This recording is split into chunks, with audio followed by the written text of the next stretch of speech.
茶在中国人的日常饮食中扮演着重要的角色。在湖南苗族，一碗香气四溢、五彩斑斓的油茶，即是苗家人饭前必吃的小食，更是迎宾待客的风味佳肴。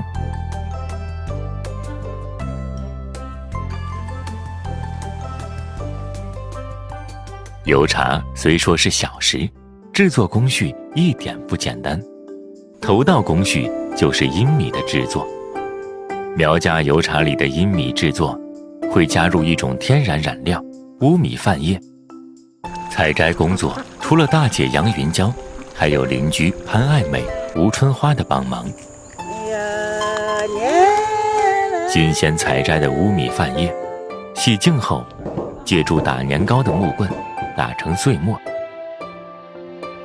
揉搓出汁后，过滤出残渣，放入糯米，浸泡1夜上色。隔日，先在木屉子里垫一层丝瓜蓉，倒入糯米，摊开，蒸足1个小时，焖熟糯米，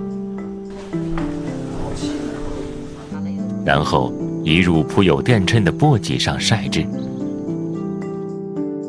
中途还需翻面捏团，直至完全晒干。除了乌米饭叶这种染料外，还会用到一种名叫黄菊的果子，有2种颜色，黄色、红色。用黄菊染色一般不会全染，就是混着白糯米晒制，用来搭配颜色。苗家油茶，与其说是茶，不如说是汤，里头的主料相当丰富，必不可少的就是糖果果。红糖里面加水、米酒拌匀，用融化好的红糖水分次加入糯米粉，揉匀搓成团即可。所有的主料都要经过油炸熟成，花生和黄豆冷油入锅，炸到酥脆喷香。晒干的阴米一入油锅就会膨胀，像瞬间绽放的小花。糖果果搓成小圆子，油炸到浮起。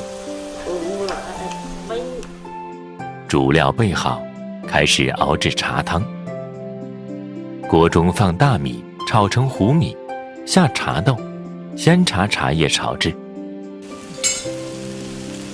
加盐调味，炒干后加水煮开即可。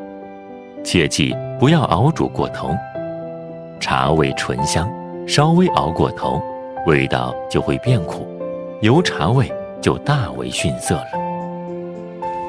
一切准备就绪，撒茶料，碗里放入炸好的主料，冲入滚烫的茶汤，香气四溢，看上去五彩斑斓，吃起来酥脆可口的油茶就做好了。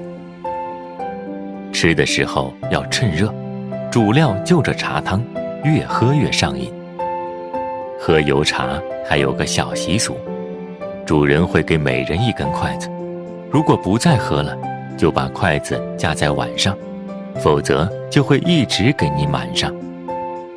在苗寨，要是谁家做好油茶，就会招呼左邻右舍围聚在一起，吃着油茶，唠着家常。